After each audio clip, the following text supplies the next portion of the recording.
Hello दोस्तों, कैसे हैं आप लोग। उम्मीद करता हूँ बहुत अच्छे से होंगे और आपकी पढ़ाई भी बहुत अच्छे तरीके से चल रही होगी।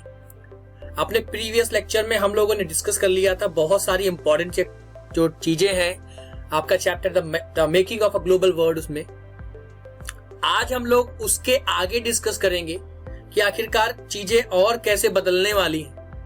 19th सेंचुरीज में, लेट 19th सेंचुरी में जो कोलोनाइजेशन होता है अफ्रीका का, एशिया का देखो बच्चों हो चुका है। यूरोपियन पावर्स ने काफी हद तक ऑलमोस्ट पूरे एशिया को अपनी कॉलोनीज बना लिया है। अब एक और कॉन्टिनेंट जहां पे अबंडेंट रिसोर्सेस अवेलेबल हैं, अब यूरोपियंस लालच उनके दिमाग में भरी है क्या कि वहां पे जाकर अफ्रीका कॉन्टिनेंट में जाकर किस प्रकार से वहां के अफ्रीका के रिसोर्सेस को क्या कर सकते हैं, ज्यादा से ज्यादा एक्सट्रैक्ट कर सकते हैं और अपने आप को और ज्यादा पावरफुल बना सकते हैं। अब ये होने वाला है यहाँ पे, कहां पे, अफ्रीका में। अब बेटा अफ्रीका में ये होगा, उसके लिए काम क्या होगा, मीटिंग होने, अफ्रीका में किस प्रकार से कब्जा किया जाए, उसको किस प्रकार से अपनी कॉलोनी बनाया जाए। इसके लिए यूरोप के कई सुपर पावर नेशंस मतलब जैसे कि Germany, Britain, Belgium, France, Italy और भी बहुत सारे जो उस समय पे जो सुपर पावर अपने आप को कंसीडर करते थे, वो एक जगह मिलते हैं। किस लिए? स्क्रैम्बल करने के लिए। वर्ड देखने को मिल रहा बेटा, ये ध्यान रखना, ये सीधे सीधे पूछा गया है। 1885 में क्या होता है, एक मीटिंग होती है अफ्रीका के लिए स्क्रैम्बल करने की। स्क्रैम्बल का मतलब होता है पूरी तरीके से भरता बना देना, पूरी तरीके से बिल्कुल बर्बाद कर देना, एक प्रकार से कब्जा कर लेना। अब ये होगा कैसे, देखो बच्चों लाइन पढ़ता हूं क्या लिखा हुआ। इन द 1885 ईयर याद रखना बच्चे, बिल्कुल बहुत इंपॉर्टेंट साल है ये, 1885 1885 स्क्रैम्बल ऑफ अफ्रीका, अफ्रीका पे किस प्रकार कब्जा किया जाए, इसकी क्या होती है, एक मीटिंग होती है। कौन करते हैं? यूरोपियन कंट्री करते हैं बच्चे, ध्यान रखना। कौन कौन सी यूरोपियन कंट्रीज, कुछ का नाम बताता हूं, कई सारी थी।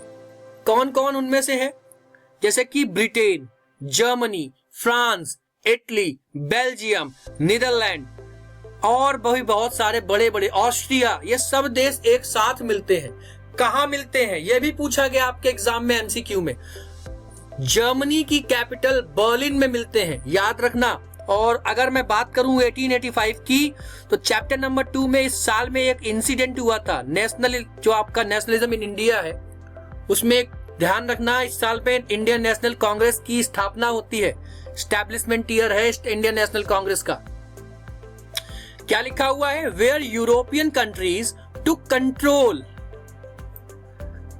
of different part of Africa to take its resources। उनका मेन रीजन क्या है, मीटिंग का ऑब्जेक्टिव क्या है? ऑब्जेक्टिव सिर्फ इतना है कि अफ्रीका के पास अबंडेंट रिसोर्स है और उस अबंडेंट रिसोर्स को यूरोपियंस को लेना है, बात खत्म।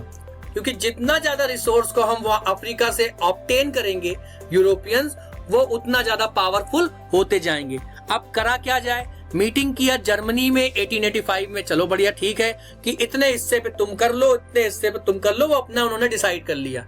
अब ये मीटिंग हुई क्यों बेटा, ताकि अगर कोई यूरोपियन पावर अफ्रीका जाती है तो वो आपस में क्या ना करे, लड़ाई ना करे, कोई कॉन्फ्लिक्ट ना हो। इसीलिए पूरे अफ्रीका को आपस में थोड़े थोड़े हिस्सों में आपसदारी में क्या कर लिया, बांट लिया, लड़ाई को अवॉइड करने के लिए और पूरा फायदा उठाने के लिए दम भर के। आगे बढ़ते हैं, क्या लिखा हुआ है, a disease called rinderpest. Star लगा लो बेटा, बहुत बार पूछा गया एमसीक्यू में, ये स्टार लगा देता हूं, ध्यान रखना। कौन सी डिजीज है, रिंडरपेस्ट क्या है? रिंडरपेस्ट एक डिजीज है, बेसिकली है क्या, कैटल प्लेग है, जो कि क्या होता है, जिसने क्या किया, अफ्रीका के 90%, क्या लिखा हुआ है, कई सारे क्षेत्र में, कई सारे एरियाज में, बेसिकली अफ्रीका में जो कैटल्स होते थे, जो पशु होते थे, जो मवेशी होते थे, उनको पूर्णतया खत्म कर दिया।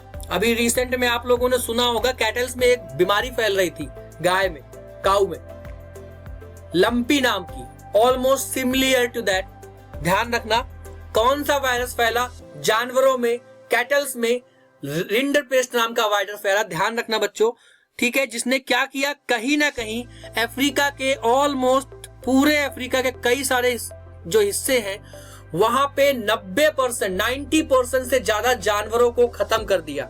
अब ये हो गया मोस्ट ऑफ द अफ्रीकन, उस समय पर जिस समय पर ये मीटिंग हुई और यूरोपियन पावर अफ्रीका में गए, मोस्ट ऑफ दी जो अफ्रीकन हैं they are depending on the agricultural activities, on the cattles to earn their livelihood. अपने खर्चे को चलाने के लिए वो लोग किस पे डिपेंड थे, जानवरों पे, खेती बाड़ी पे। और यूरोपियंस ने उनके जानवरों को ही खत्म कर दिया, उनकी खेती बाड़ी को ही खत्म कर दिया।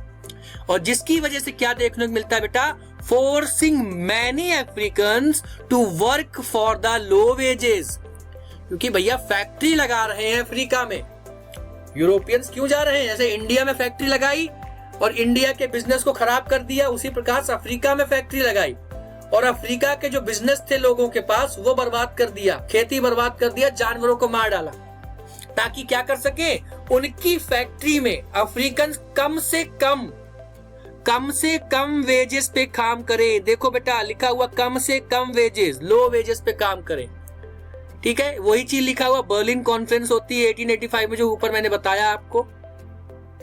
अब this took over the African land, क्या लिखा हुआ है, जो मीटिंग होती है उसमें क्या होता है, अफ्रीकन लैंड को कब्जा किया जाएगा और वर्कर्स को कहीं ना कहीं कंट्रोल किया जाएगा इस मीटिंग के माध्यम से। ध्यान रखना बेटा, इसमें इंपॉर्टेंट क्या है, स्क्रैम्बल ऑफ अफ्रीका के लिए मीटिंग होती है बर्लिन में। कब होती है, 1885 में होती है। एक डिजीज है जिसका नाम क्या है, रिंडरपेस्ट है, जो अफ्रीकन कैटल्स में फैलती है 1890 के आसपास, और कहीं ऑलमोस्ट 90% से ज्यादा जो जानवर होते हैं उनको खत्म कर देती है। अब लिखा हुआ है colonization damaged African society, disturbed their economy and had a lasting effects on the continent। बेटा ध्यान रखना, आज भी till the date Africans, many African countries are facing the effect of the colonization, जो उस समय पर यूरोपियंस ने अफ्रीका में किया है, उसका आज भी काफी सारे अफ्रीकन कंट्री जो है उसका जो झेल रहे हैं। ये चीज आपको ध्यान रखनी है।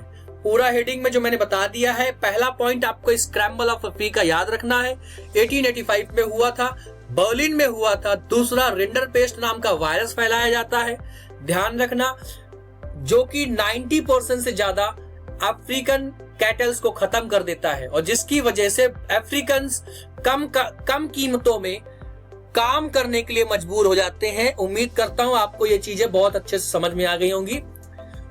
थैंक यू सो मच, मिलते हैं नेक्स्ट वीडियो में।